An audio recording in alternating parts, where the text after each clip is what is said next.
This is going to be the installation of the one-way bearing on HISUN models, the Sector 450, 550, 750s, the HS 400, 500, and 700s. They're all basically the same basic idea, same basic principle. Parts are a little bit different, but same idea. This is our wet clutch shoe. This is our one-way bearing. And this is our one-way bearing drive bell. Basically, the orientation that this goes in, the clutch shoe, this is the engine side, this is the clutch side. It's going to fit just like this in the side of your engine. Before you install a one-way bearing, you want to check this shoulder here, make sure there's no pits, scratches, chatter marks. You want a good smooth surface. You want good clean splines inside. You also want to inspect the outer edge of your shoes. Make sure there's no damage. Your one-way bearing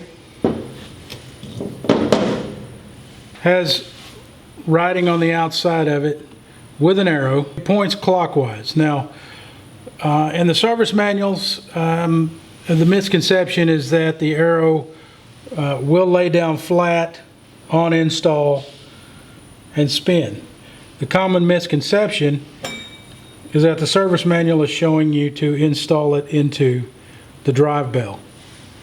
That's not the case. What that actually is installing this onto our wet clutch shoe.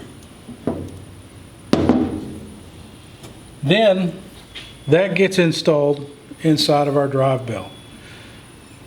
This shoulder surface here is the same as the wet clutch. You want to inspect it for scratches, pits, chatter marks.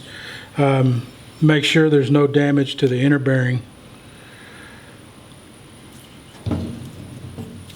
And then your wet clutch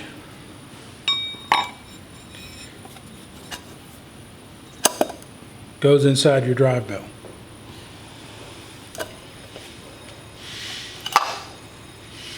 Now when it's installed, your drive bell will spin counterclockwise, but it will not spin clockwise.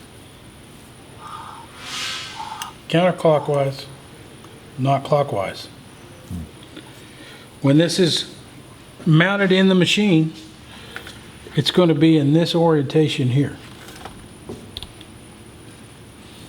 So just as the drive bell will spin counterclockwise but not clockwise,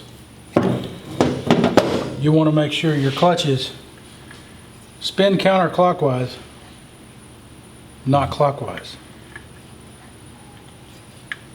Counterclockwise, not clockwise.